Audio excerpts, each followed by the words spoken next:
Hi friends, welcome back to our YouTube channel. I hope మీరందరూ కూడా బాగున్నారని అనుకుంటున్నాను. నేను కూడా చాలా బాగున్నాను. అయితే ఇన్ని రోజులు నేను వీడియోస్ పెట్టకపోవడానికి చాలా రీజన్స్ ఉన్నాయి. సరే, ఆ రీజన్స్ అన్ని పక్కన పెట్టినా సరే ఇప్పటి నుంచి అయితే నేను కంటిన్యూస్ గా వీడియోస్ చేయాలనుకుంటున్నాను. దానికైతే నాకు మీ అందరి సపోర్ట్ కావాలి. మీలో గనుక ఎవరైనా కొత్తగా మన ఛానల్ ని చూస్తున్నట్లయితే తప్పకుండా మన ఛానల్ ని సబ్స్క్రైబ్ చేసుకోండి. అలాగే postal department related jobs notification గురించి మన ఛానల్ అయితే ఫాలో అవుతూ ఉండండి. మీరందరూ తమిళలో చూసినట్లుగానే ఈ వీడియోలో మనం అయితే 8th పే కమిషన్ అప్డేట్స్ గురించి అయితే మాట్లాడుకుందాము. ఇప్పుడైతే మనకి రూల్ 3 ట్రాన్స్ఫర్స్, దాంతో పాటుగా 4th మెరిట్ లిస్ట్ అనేది కూడా రావడం జరిగింది. మీలో గనుక ఎవరైనా ఈ జాన్ షెడ్యూల్ 1 కి అప్లై చేసినట్లయితే మీరు సెలెక్ట్ అయ్యారా లేదా అని అయితే సర్కిల్ వైజ్ మనకైతే వెబ్సైట్ లో అవైలబుల్ గా ఉంటాయి. ఆ పీడిఎఫ్స్ లోకి వెళ్ళి మీరైతే చూసుకోవచ్చు. మనమైతే లేట్ చేయకుండా ఈ వీడియోని అయితే స్టార్ట్ చేసుకుందాము. First of all 8th pay commission లో జీడీఎస్ ఎంప్లాయీస్ ఇంక్లూడ్ అయ్యారా లేదా, లేదంటే GDS employees 8th pay commission కి ఎలిజిబుల్ కదా అనే విషయానికి వచ్చేసినట్లయితే జీడీఎస్ ఎంప్లాయీస్ అయితే డైరెక్ట్ గా 8th పే కమిషన్ లో ఇంక్లూడ్ చేయడం అనేది ఇప్పటి వరకు వచ్చిన పే కమిషన్ లో ఎప్పుడూ జరగలేదు. సో ఈ పే కమిషన్ లో కూడా, అంటే ఈ 8th పే కమిషన్ లో కూడా ఇంక్లూడ్ అవుతాము అని అయితే మనం ఖచ్చితంగా చెప్పలేము. 95% అయితే మనం డైరెక్ట్ గా ఇంక్లూడ్ అవ్వలేము.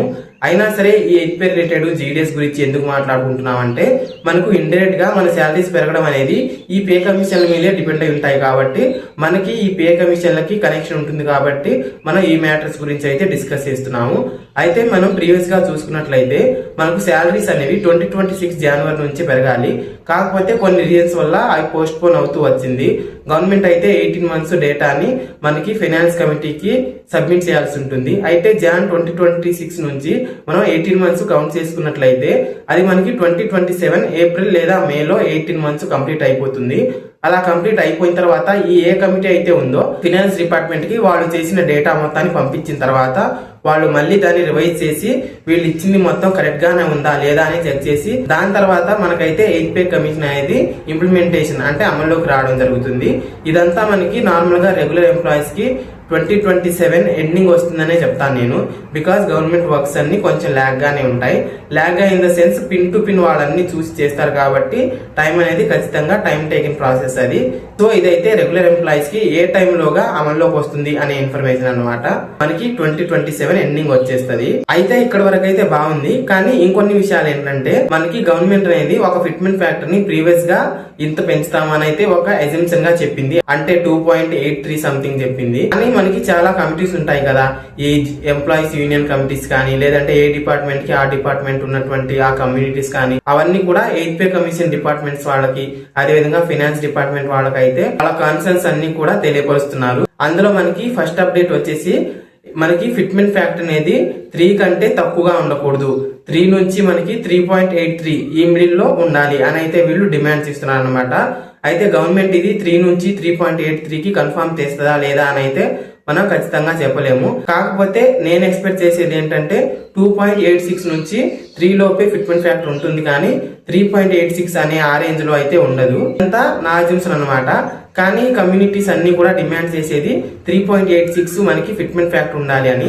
ఒకవేళ నిజంగానే ఫిట్మెంట్ ఫ్యాక్టర్ అనేది 3.86 కి వచ్చేసినట్లయితే బేసిక్ శాలరీసే మనకి 50,000 అయిపోతాయి. అంటే 18,000 ప్రెసెంట్ బేసిక్ శాలరీ ఉన్న వాళ్ళకైతే 50,000 నియర్లీ బేసిక్ శాలరీ అనేది రావడం జరుగుతుంది. ఇదైతే ఫస్ట్ డిమాండ్ అనమాట. సెకండ్ వచ్చేసి మనకి ఇయర్లీ ఇంక్రిమెంట్ అనేది ప్రస్తుతానికి మనకి 3% ఉంది. కానీ 8th పే కమిషన్ నుంచి, లేదంటే 8th పే కమిషన్ తర్వాత మనకైతే 5% నుంచి 6% లోపు అయితే దీన్ని కూడా గవర్నమెంట్ అనేది కన్సిడర్ చేస్తుంది. కానీ ఖచ్చితంగా 5% చేస్తుందా 6 చేస్తుందా అని అయితే చెప్పలేము. కాకపోతే ప్రీవియస్ లాగా 3% అయితే మనకి ఇయర్లీ ఇంక్రిమెంట్ ఉండదు, కనీసం 5% అయినా ఉంటుంది. అదే విధంగా జీడీఎస్ ఎంప్లాయీస్ కి ఎప్పుడు పెరుగుతుంది అనే విషయానికి వచ్చేసినట్లయితే, మనకి రెగ్యులర్ ఎంప్లాయీస్ కి చూసుకున్నట్లయితే గవర్నమెంట్ అనేది ఆ డేటా సబ్మిట్ చేసేదే 2027 ఏప్రిల్ లేదా మే అవుతుంది. వాళ్ళు మళ్ళీ రివైజ్ చేసి మనకి మొత్తం జీవోలన్నీ కూడా కన్ఫర్మ్ అయ్యి ఆ శాలరీస్ అన్ని క్రెడిట్ అయ్యే లోపు ఖచ్చితంగా 2027 అక్టోబర్ లేదా నవంబర్ అయితే అవుతుంది. దాని తర్వాత మళ్ళీ జీడీఎస్లకి సపరేట్ గా 1 మ్యాన్ కమిటీ అనేది ఫామ్ అయ్యి మళ్ళీ 1 మ్యాన్ కమిటీ మన టీఆర్సీఏ మన అలవెన్స్లు అవన్నీ రివైజ్ చేసి అది ఇంకొక 2 to 3 months టైం తీసుకుంటుంది. అంటే మనకి 2028 వచ్చేస్తుంది.